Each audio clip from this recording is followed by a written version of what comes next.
टाळांचा गजर कमी वाटतोय. उपस्थित माणसापेक्षा टाळांचा गजर कमी आहे. जोरात गजर यायला हवाय. इकडे समोर नका कोणी.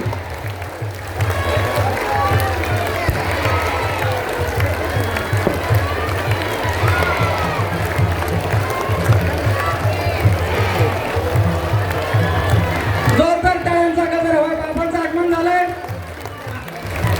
आदरणीय शास्त्री महाराज, कृष्ण महाराज दोघांचा या ठिकाणी मोठ्या टाळांचा गजरात बडेवाडी ग्रामस्थ आणि उपस्थित सर्व भाविक मंडळी या ठिकाणी स्वागत करत आहेत. सर्वांना विनंती आहे, बाकीच्या भाविकांना विनंती आहे, आपण मंडप मध्ये येऊन बसायचंय. बाबा आता आल्यानंतर बाबाच्या नंतर क्लोज करून टाका. बाबा स्टेजवर येतील. सर्व भाविकांना विनंती, आपण मंडप मध्ये येऊन बसा. बाबाच्या पाठीमागं मंडप मध्ये कोणीच येऊ नका. सगळ्यांना विनंती, आपण पाठीमागं जाऊन थांबा.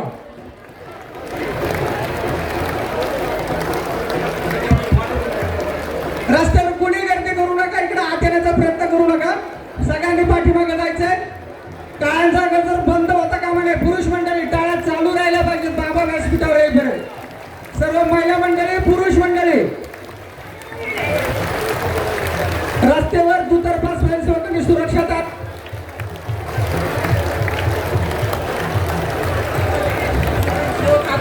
स्वयंसेवकांनी रस्ता करा. बाबांचं आगमन झालंय. आपल्या मुलं जे स्वयंसेवक म्हणून उभा राहतात त्यांनी जागा सोडा. सगळेजण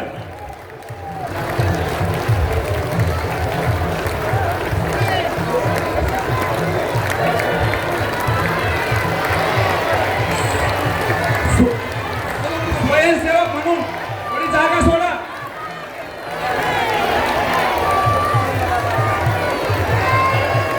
थोडी शिस्त. बाबांना ना वाटत स्वयंसेवक म्हणून थोडे पाठीमागासारखा. कोणालाही इजा होईल असं काही करू नका. हायत्या जागेवरती खाली बसा. सर्वांना विनंती आहे, हायत्या जागेवरती खाली बसा. कोणीही पुढे यायचे प्रयत्न करू नका. हायत्या जागेवरती खाली बसा. कोणीही धक्काबुक्की करू नका अथवा कोणाला रडारडी करू नका. हायत्या जागेवरती खाली बसा. स्वयंसेवक हायत्या जागेवरती खाली बसा. सगळ्यांना नम्र विनंती आहे. बाबाला जायला जागा येऊ द्या. स्वयंसेवक स्वतःहून गुमराह करू नका. बाबांना समोर जाऊ द्या. वाट सोडा आणि ज्या जागेवरती असतात खाली बसून घ्या. सगळ्यांना नम्र विनंती आहे. जागा मिळेल तिथं खाली बसा. जागा मिळेल तिथं खाली बसा. सगळ्यांना नम्र विनंती आहे.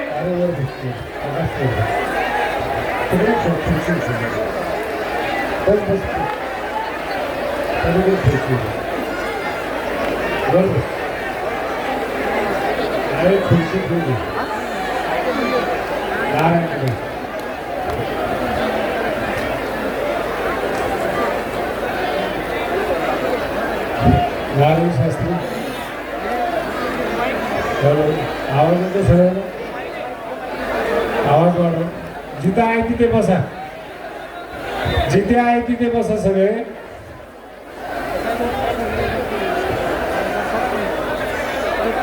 फुलं वाटून झाली काय?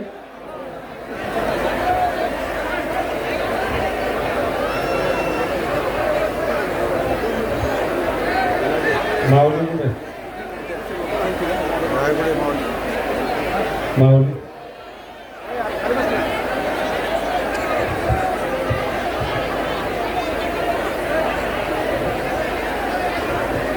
खाली बसताना सौजन्याला टिकत नाही बरं का माझं. थोडं आणायचा प्रयत्न करतोय सौजन्याला.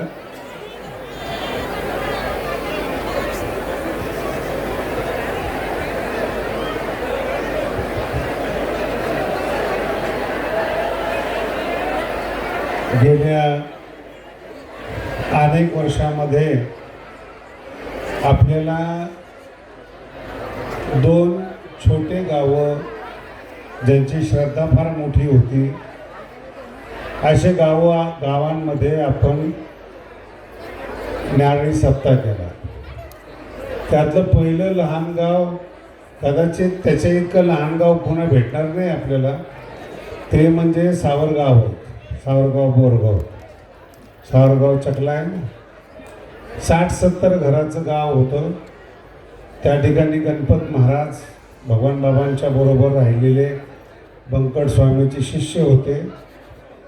त्या अतिशय लहान गावाने पहिला सप्ताह केला आणि कदाचित तेवढं लहान गाव पुन्हा गडाला मिळेल न मिळेल, पण सगळ्यात मोठा सप्ताह मात्र सावरगावकरांनी केला त्या काळामध्ये.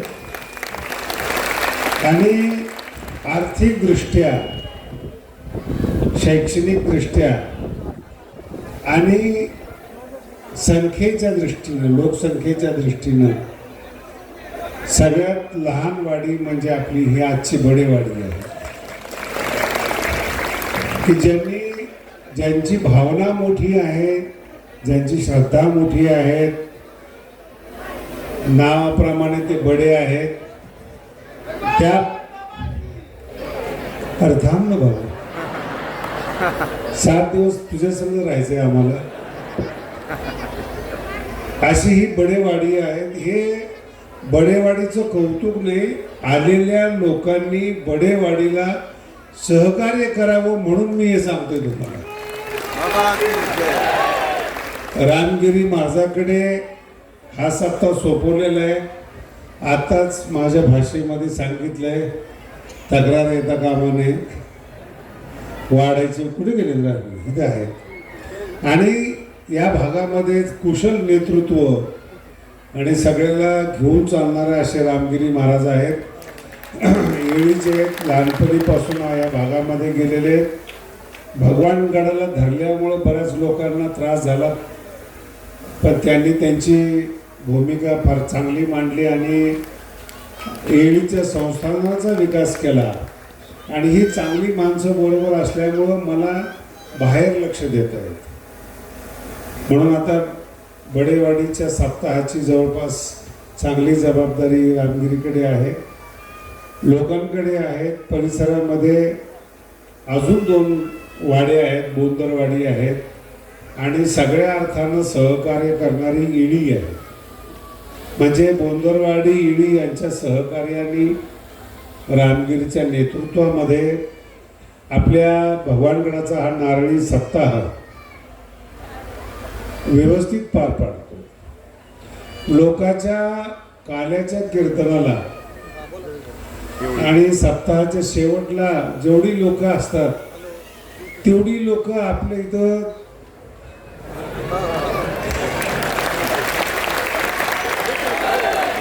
हे प्रकाशला मी आता बोललो, म्हटलं तो अनेक ठिकाणी प्रकाशचं तर भाग्य उजळलं महाराज. तो कीर्तनकार आहे म्हणून महाराष्ट्र विसरला. मागच्या वर्षी पिंपळनेरला त्यांना कथा दिली आणि त्या कथेमध्ये त्यांनी इतकं सुंदर वातावरण निर्मिती केली की ते कीर्तनकार आहे म्हणून महाराष्ट्राच्या लक्षात नाही. रोज 2 कथा चालू. म्हणजे आपल्या गडामध्ये ते आलेले आहेत, तरुण आहेत. आता हळूहळू आपण तरुणाकडे गड सोपवत चाललोय. यावर्षी दसऱ्याला मागे सांगितलेले, आताही सांगतोय आपल्या सगळ्याला, दसऱ्याच्या दिवशी हे अमृत महोत्सवी वर्ष आहे. भगवानगड स्थापना अमृत महोत्सव हे वर्ष आहे. आणि या वर्षामध्ये आपण एक चांगला निर्णय घेतो की आपल्याला माऊलीचं मंदिर जरी पूर्ण करता नाही आलं, कारण की ते दगड वर न्यायला आणखीन कठीण जातं. जिथं आत्ता जे मंदिर तुम्ही लोकांनी पाहिलेलं आहे याच्यावर 5.5 मजली म्हणजे 55 फूट उंची आहे. अजून झालेल्या मंदिरांपेक्षा वर 55 फूट जायचं आहे आपल्याला. म्हणजे मंदिर झालं असं समजू नका. आणि पुढचा जो डोम आहे तो 40 फूट आहे आणि तो डबल आहे.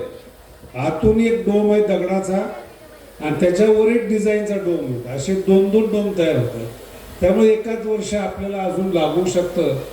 म्हणून अमृत महोत्सव जो आपण करणार होतो तो थोडा आपण पुढे ढकलतो.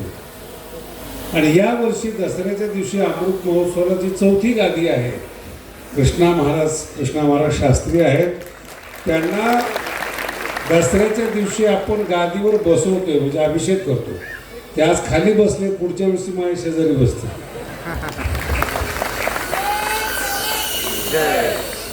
मराठी नाही कळलं ना.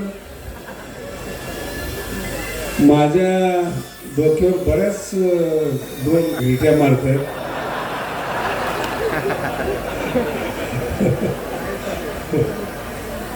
परमार्थामध्ये असं आहे महाराज, शिष्याच्या नावाखाली गुलाम बनवणारे अनेक महाराज आहेत, पण महाराजाला स्वतंत्र महाराज बनवून त्याला संस्थाचित बनवणारा भगवानगड आहे. इथं कोणत्याही विद्यार्थ्याला कायमस्वरूपी शिष्य राहा असं सांगितलं जात नाही. इथे त्याला ज्ञानेश्वरी शिकवली जाते, महाराज केलं जातं आणि स्वतंत्र संस्थान देऊन त्याचा गौरव केला जातो, गुलाम केला जात नाही. नाहीतर काही लोक मरेपर्यंत शिष्यच ठेवतात. आपण असं नाही करत. पण आता काही महाराज असे असतात, नंतर बदलतात, तर आपले मीठ आणणे त्याला काय करावं आपण. अनेक लोकांना आपण गादीवर बसवलंय, मदत केलंय, सहकार्य केलंय, पण ते आपले आता जाऊ दे, जास्त बोलत नाही.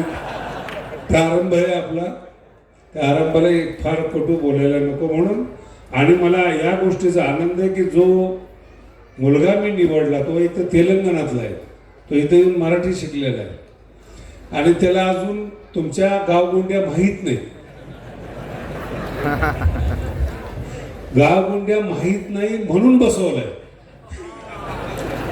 नाही तर तुमच्या भागातला बसवला असता. कारण की तो सरळ आहे आणि उद्देश एवढाच आहे की आपला भगवानगडाला किमान जो आपण निधी आणलेला आहे, जो विकास केलेला आहे, वाढवायचं नाही आहे, त्याला आहे त्याला जोपासायचं. आणि हे जोपासणं इतकं कठीण होत चाललंय दिवसेंदिवस.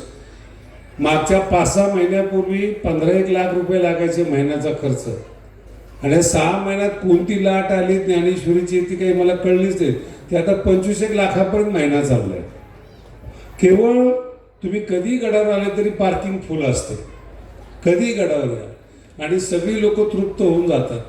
4 ते 5 कोटीचा आपण स्वयंपाकघर बांधणार आहोत आणि सगळ्या मशिनी आणून पूर्ण जेवण करून गडावर माणूस गेला पाहिजे. हा आपला पुढचा टप्पा. सगळी चपाती मिळणी पाहिजे त्याला. आता आपण कसं गरिबीतून वर येत येत येत आता कुठं आपला श्वास मोकळा झालाय, तोही सहन होईना लोकांना. 1 तासात बाबा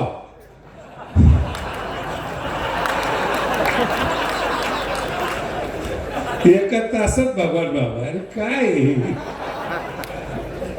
ते आता तुम्हाला अजून भाषा नाही कळाली. दसऱ्याला ह्या माणसाला बसवलं आपण कृष्णाला गादीवर की मी तुम्हाला काठी घेऊन ठोकायला मोकळा. कारण की त्यावेळेस मला गादीची जबाबदारी नाही राहत, जबाबदारी तिकडे गेली. मग आणखीन जरा मला काही बाबाकडे पाहून फार सौजन्याने बोलता येतं. महाराज, परमार्थ इतका शुद्ध असला पाहिजे, निसर्गाने आपल्याला मदत केली पाहिजे. निसर्गाने महाराष्ट्रातलं पहिलं मंदिर आहे भगवान बाबांच्या गडावरचं, त्याला एवढ्या मोठ्या साईजचा दगड पृथ्वीने दान केलाय, त्याला म्हणतात महाराज. हे भगवान बाबा आहे बरं, मी माझं नाही बोलत. भगवान गडासाठी दगड मिळालेला आहे, पृथ्वीने दिलेलं आहे. आणि आमची आर्किटेक्टची जुगलबंदी झाली होती. मला म्हणे एवढा दगड मिळणार नाही, म्हणजे तिथे आमच्यावर सोडा म्हणलं. जे कोणाकडून होत नाही ते भगवानगड करत असतो. 700 वर्षातलं पहिलं मंदिर, ऊसतोड कामगार आणि शेतकरी बांधतायत. हा महाराष्ट्राच्या श्रीमंताला मारलेला टोला आहे, लक्षात ठेवा. 700 वर्षाचे करता नाही आलं महाराष्ट्राला. आणि माऊली आहेत आपल्याला सगळ्याला हळूहळू कळेल. मागे कीर्तनामध्ये एकदा बोललो होतो, ज्ञानेश्वरीच्या साहित्यावर सगळे संत, सगळे पंत आणि सगळे तंत हे महाराष्ट्र ज्ञानेश्वरीवर जगतात. त्याच्या आयडिया ह्या ज्ञानेश्वरीतून येतात, म्हणून तिला आपण माऊली म्हणतो, जननी म्हणतो. भगवान बाबांनी हे ओळखून आपल्या गळ्यामध्ये सोन्याची ज्ञानेश्वर महाराजांची समाधी करून आपल्या गळ्यामध्ये घातली. तो जो गंडा दिसतोय ना, ते सोनं नाही येते, देहाला सोनं करणारी ती ज्ञानोबरांची समाधी होती. आणि त्या समाधीमुळं त्या ऐश्वर्यामुळं आपण येती तरी आता मला अजूनही कळत नाही म्हणस की का गडावाला लोक विशेष करून का तुटून पडतात. गडा काय नेमकं काय सहन नाही होत हे मला अजून कळेना. त्याचं विद्यार्थी सहन होत नाही कष्ट. आणि माऊलीचं मंदिर आहे तिथं काही विदर्भिणी लोकांचं काही मंदिर नाही येते. अन्नदान चालतं, ज्ञानेश्वरी चालते, संस्कृतचं शिक्षण चालतं, हे सगळं चालत असतं. पण मला याचा अभिमान आहे एवढं सगळे वादळ चालू असताना ऊसतोड कामगारावर कुठलाही परिणाम होत नाही.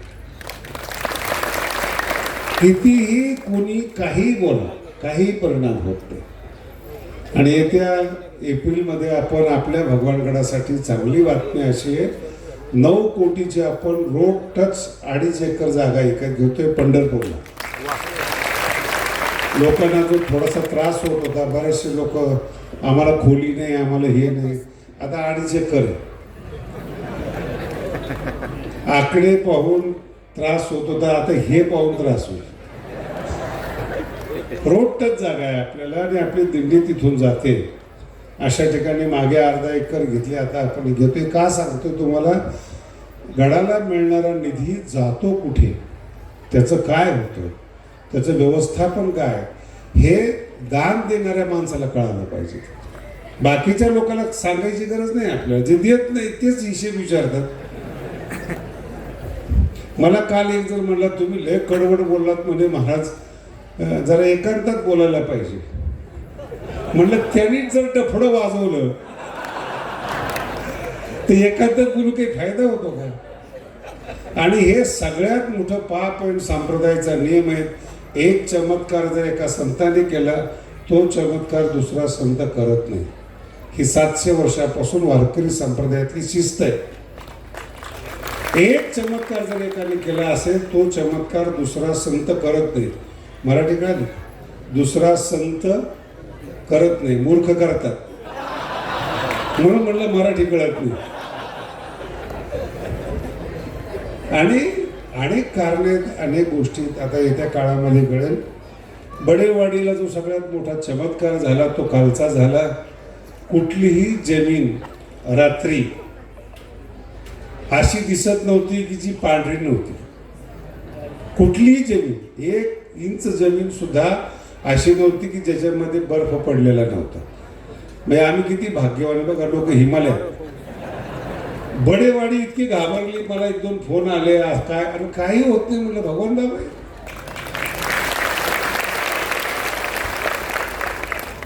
किती प्रकार झाला रात्रीच्याला बघितलं ना सगळ्यांना. लगेच फोटो बडेवाडीमध्ये गारा तू गार हो.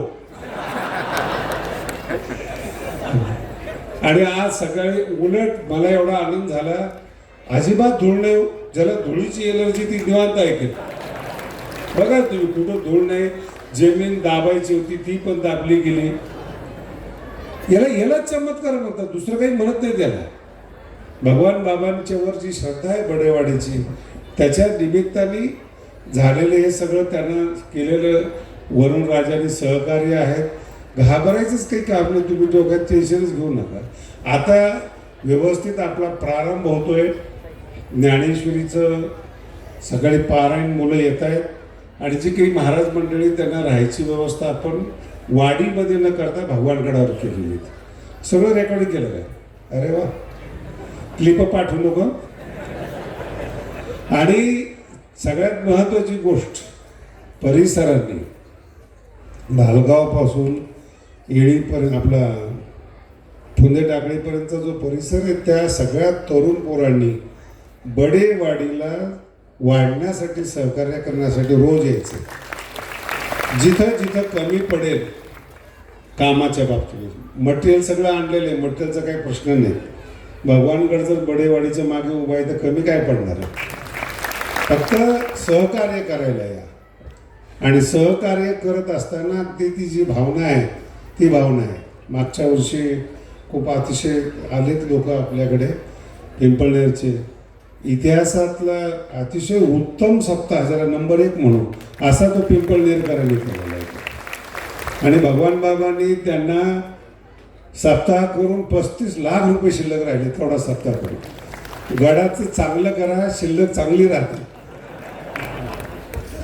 प्रेम पण राहतं आणि चांगुलपणा पण शिल्लक राहतो. आता जास्त वेळ न घेता आपण फुलं टाकू, याच्यानंतर पंचपदी होईल आणि अगोदर याच्यानंतर लगेच कथा चालू होईल. आता कोणत्या याच्यावर कथा करतात मला नाही माहिती.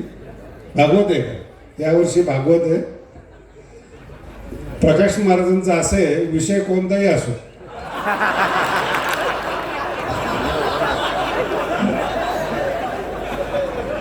तुम्ही माझं वाक्य पूर्ण ऐकलं नाही, अगोदरच ऐकलं. मी म्हणलं विषय कोणताही असो ते विशेष बोलतो. म्हणून आपण त्यांना आपल्या गडावर ठेवलेले आणि चांगल्या रीतीनं सगळं करतात ते. मी इथं नसल्यामुळे त्यांना घाबरायची गरज नाही. उत्तम पद्धतीने छान कीर्तनकार आहेत, चांगल्या पद्धतीनं वातावरण आहे आणि गडाचा जो बॅकबोन आहे, मेरुदंड ज्याला म्हणतो, ते आमचे नारायण शास्त्री आहेत. मी बाहेरचं सगळं पाहतो आणि गडाचं सगळं ते पाहतात. दुसऱ्या भाषेत बोललो असतो मी त्यांना आज, पण ते जरा शब्द वापरणं योग्य नाही होणार. या शास्त्रीजी, काही जर आर्थिक घोटाळा झाला तर नारायण शास्त्री जबाबदार असतील, बरोबर आहे ना? हा मान्य करतात म्हटलं तर काही नाही. गेल्या 22 वर्षापासून आपल्या सगळ्या मुलांचे ते गुरु आहेत. जो ग्रंथ, नीट ऐका बरं का पोरांनो, जो ग्रंथ महाराष्ट्रात कोणी शिकवत नाही, न्यायबोधिनी म्हणून. अरे थांबा रे, बस खाली बस. मागच्या वर्षी बोलणं खाल्लं होतं त्याने, त्याचं समाधानच नाही वाटत नाही. जो ग्रंथ न्यायबोधिनी आणि त्याच्यावरची जी टीका आहे, ती टीका महाराष्ट्रात कोणी शिकवत नाही. न्यायशास्त्राचा ग्रंथ, वृत्तीसहित लघुसिद्धांत कोणी शिकवत नाही, ते नारायण शास्त्री शिकवतात. आणि नारायण शास्त्री जे माझ्याबरोबर आहेत ते 90 सालापासून आहेत. म्हणजे त्यांना माझ्याकडे राहून 35 वर्ष झालेले आहेत आणि मी शिकवल्यानंतर माझ्या गुरुकडे राहून ते न्याय शिकलेले आहेत. पण योगायोगाने चांगले कीर्तन करत नाही म्हणून मला ते सापडले.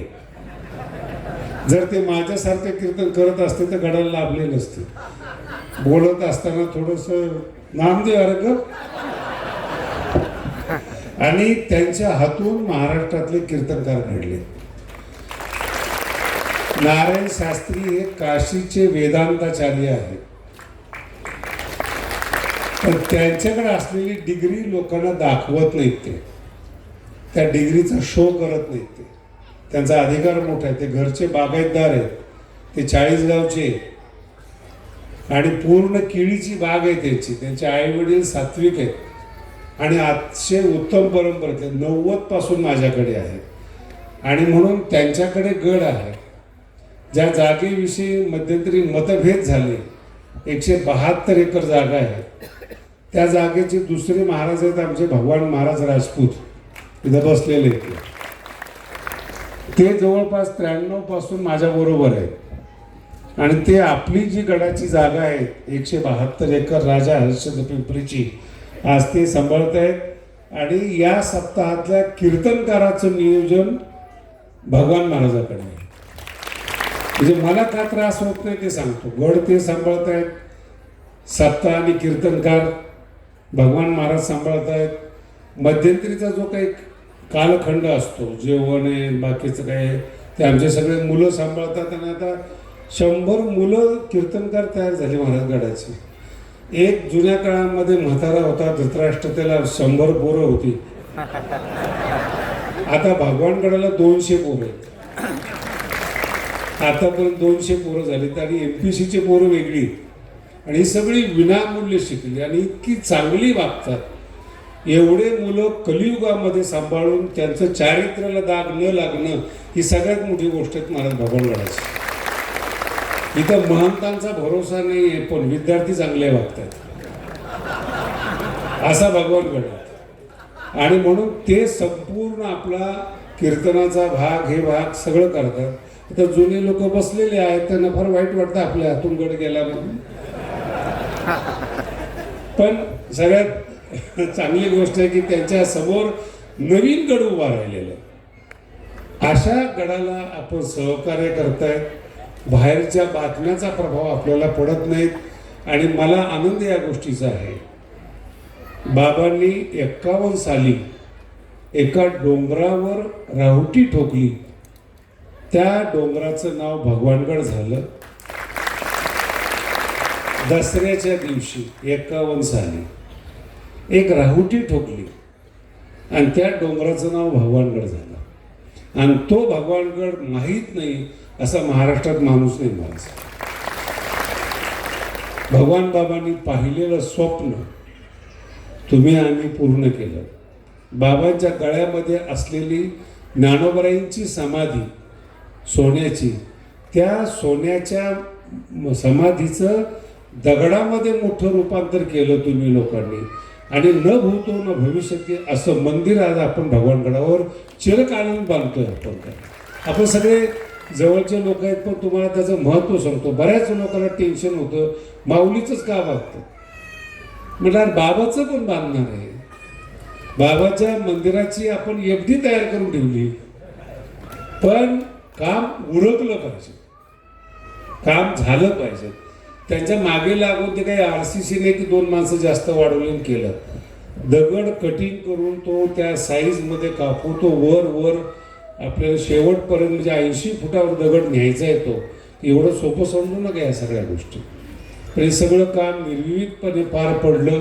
सगळा दगड गडावर आला, सगळ्यांनी सहकार्य केलं आणि त्या सगळ्यांमध्ये आपले बसलेल्या सगळ्या लोकांचा सहभाग आहे. म्हणून आपले सगळ्यात मोठे आभार आहेत. आणि इथून पुढच्या महंताला ज्याला सहकार्याची गरज आहे त्याला सगळ्यांनी सांभाळा. महंताला जर जीव लावला, प्रेम लावला, त्याला कामाला हुरूप येतो, पुढचे विकास प्रगती जास्त होते. म्हणून तो दिसायला शांत आहे, आत्ता सावध करून ठेवतो. मी रागीट माणूसच गादीवर बसवत असतो, पण तो माझा स्वभाव दिसतो त्याचा दिसत नाही. कारण की कोणताही अभ्यास करणारा माणूस हा रागीट असतो. रागीट असल्याशिवाय तो विद्वान नाही होत. कारण की त्या शब्दाला झटायचं आहे, त्याचा अर्थ काढायचा आहे, त्याचा भाव काढायचा आहे. राग जर नाही आला, दिलं सोडून तर दिलं सोडून, एकच आपण मरेपर्यंत चालतोय. काय कमी महाराज आहेत काय असे? रागच येत नाही त्यांना, आपलं दुसरं येत का नाही? काय काहीचा कावळा उडत नाही कधीच. आयुष्यभर कावळा उडतोच आहे त्याचा. काय करणार त्याला आपण? त्याला काय बोलणार? त्याला जो रागीट असतो त्याला राग येत असतो की मला हे का येत नाही, हा शब्द का समजला नाही. हे मी विद्यार्थ्यांसाठी बोलतोय माझ्या. यांची परिस्थिती तशी नको म्हणून. प्रत्येक वेळेस 500 एपिसोड यूट्यूबला एक कीर्तन एकासारखं नाही आहे. त्याचं कारण आहे रोज अभ्यास करा, पब्लिकच्या नादी लागू नये. येणाऱ्या कीर्तनामध्ये आपण बघू काय ज्ञानोबा आहे आपल्याला बुद्धी. कधीही पब्लिकच्या नादी लागू नये. पब्लिक कचरा केल्याशिवाय राहत नाही. 2 दिवस मानतं तुम्हाला, तिसऱ्या दिवशी कचरा करता. इतिहास साक्षी या गोष्टीला. मोठमोठे कीर्तनकार नेते सगळे होते. आज कुणाचं नाव नाही घ्यायचं. 700 वर्षामध्ये ज्ञानोबा आहे, तुकोबा आहे, भगवान बाबा यांचे नाव आहेत. बाकीचे महाराज गेले कुठे? कोणी खाल्ले या लोकांना? म्हणून जर परमार्थाचा दुरुपयोग केला, पुण्य जर तुम्ही खर्च केलं, याच जन्मामध्ये प्रतिक्षण तुम्हाला पाप भोगावं लागतं. म्हणून माऊलीसाठी चांगलं वागायचं, देवासाठी बाबासाठी चांगलं वागायचं. आपल्या हृदयात निवास करणारा आत्मा यांनी कधी आपला धिक्कार नाही केला पाहिजे. आपल्या अंतःकरणाला माहिती ना आपण काय केलं. त्या आत्म्याने आपला त्याग नाही केला पाहिजे. याला उपनिषदामध्ये खरा परमार्थ असं म्हणतात. झोपताना आपला आत्मा मोकळा झोपला पाहिजे. आपण कुणाला फसवले, बलात्कार केलाय, लोकांचे धन लुटले, झोपताना त्या आत्म्याला टेन्शन येतं महाराज. औषध आणि गोळ्याने इंजेक्शन घेऊन झोपावं लागतं. मग कधीही पाप करू नये. जे मिळाले ना तुम्हाला तेच मोठे लोक खातात. गहू, ज्वारी, बाजरी, तांदूळ याच्यापेक्षा काही मुंबई वेगळी खाते का अमेरिका वेगळी खाते? काय खाणार याच्यापेक्षा? पृथ्वी सगळ्यासाठी सारखी आहे, धनधान्य सगळ्यासाठी सारखं आहे. एक भावना मनामध्ये असते श्रीमंतीची, ती भावना काहीही टिकत नाही. ज्ञान मात्र आयुष्यभर टिकते. म्हणून ज्ञानाच्या पाठीमागे लागा, ज्ञान कमवा. प्रत्येक शब्द तुम्हाला कळायला पाहिजे, झोंबला पाहिजे. इतक्या ताकदीने आपण अभ्यास केला पाहिजे. तो अभ्यास आपल्या दृष्टीने महत्त्वाचा आहे. खरं म्हणजे हे सांगायचं कारण त्यासाठी निवडून पोरं आहेत आणि लेखी बोली सुने लागे. माझं बोलणं उतरा निघायला पण लागलं पाहिजे की पुढं कसं वागायचं.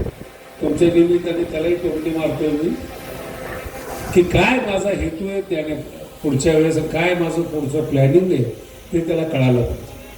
म्हणून लोक चांगल्याच्या पाठीमागे चालतातच, लक्षात ठेवा. आणि जी महाराज मंडळी, नेते मंडळी, कार्यकर्ते जे मनापासून जोडत नाही, केवळ पैशापुरते कार्यकर्ते असतात ना, त्या आयुष्यात अजरामर नाही होणार. खरा कार्यकर्ता, खरा शिष्यवर्ग, भक्तवर्ग जोडला पाहिजे. मी जो गडामध्ये सफलता मला आजपर्यंत मिळाली, भगवान बाबांची माणसं होते माझ्या काळात 22 वर्षापूर्वी. आणि कोणत्याही गावात गेले की मला ते सांगायचे, इथं बाबा बसायचे, असं बोलायचे, तेवढंच तुम्ही बोला, बाबाची माणसं. मग मला ते सांगितलं आणि मला बाबाची माणसं डोळ्यातून ओळखू येतात. महाराज भगवान बाबाला ज्यांनी पाहिले ना, त्यांचे डोळे हे आईपेक्षा मवाळ आहेत.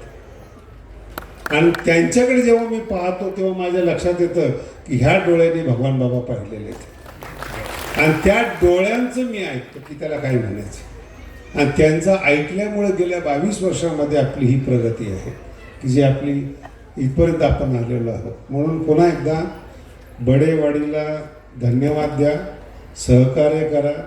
काही जर सेवे करण्यामध्ये चूक होत असेल त्यांच्याकडून त्यांना समजून सांगा. राग आला तर रामगिरी महाराजाला धरा.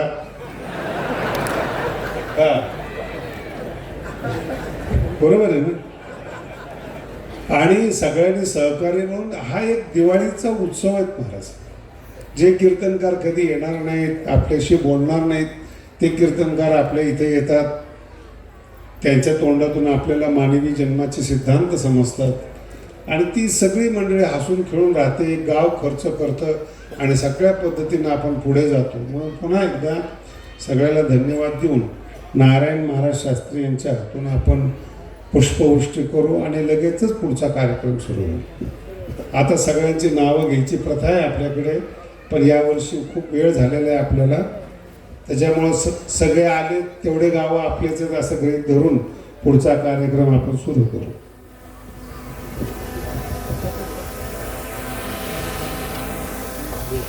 स्वस्ति न इंद्रो वृद्धश्रवा स्वस्ति न भोगा विश्ववेदा स्वस्ति नस्तारक्षो अरिष्टनेमे स्वस्ति नो बृहस्पतिर्दधातु. डोळ्याला पाणी लावावं. श्रीमन्महामंगलमूर्तये नमः. निर्विघ्नमस्तु. समोगस्य गदन्तस्य गबलोकशकर्णका लंबोदरशिवगणो विघ्नाशोधनादिपादम्रे त्रिगुणाध्यक्ष बालचंद्रो जाननाथ द्वादशे कारणामानि यपडे स्नेहादपि विद्यारंभे वाहेषु प्रवेशे निर्गमे तदा संग्रामे संकटे चैव विघ्नतस्सन्न जायते. शुक्लाम्बरधरं देवं शशिवर्णं चतुर्भुजं प्रसन्नवदनं ध्याये सर्वविघ्नोपशान्तये. ताभिर्विस्तारसिद्ध्यर्थं पूजितो यस्सरासरे सर्वविघ्नहरे तस्मै श्रीगणाधिपतये नमः. सर्वमङ्गलमाङ्गल्ये शिवे सर्वार्थसाधिके शरण्ये त्र्यम्बके गौरी नारायणी नमोस्तुते.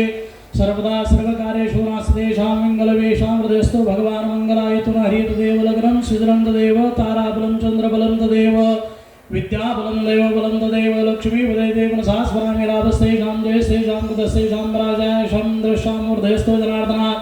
यत्र योगेश्वर कृष्णो यत्र पार्थो ध्रुवोदरा तत्र श्रीर्विर्भूति ध्रुवाणि तिरुमतिर्मम.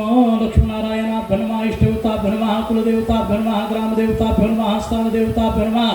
सर्वेभ्यो देवेभ्यो नमो नमः. सर्वेभ्यो ब्राह्मणेभ्यो नमो नमः. हस्ते जलमादाय तिथिर्विष्णुस्तावरो नक्षत्र विष्णुरेव च योगशकर्ण विष्णु सर्वविष्णुमयं जगत्. पूर्वोच्चारदैवं ग्रहगुणविशेषं विशिष्टायां शुभपुण्यतिथो मनवो मम आत्मना श्रुतिस्मृति पुराणोक्त पुण्यफल प्राप्त्यर्थं श्री रुक्मिणी पांडुरंग देवता भगवान श्री येळेश्वर देवता नित्यकृपा आशीर्वाद सिद्ध्यर्थम अखंडित संत श्री परम पूजनीयाना प्रातस्मरणीयाना संत श्री भगवान बाबा महाराजांना आत्यंतिक कृपादृष्टी आशीर्वाद प्राप्त्यर्थम प्रतिवार्षिक अखंड हरिनाम नामयज्ञ अंगभूतम निर्विघ्नता सिद्धेतवे नाद ब्रह्म पूजनादि श्री ग्रंथराज ज्ञानेश्वरी श्री ग्रंथराज तुकाराम महाराजांना गाथा पूजन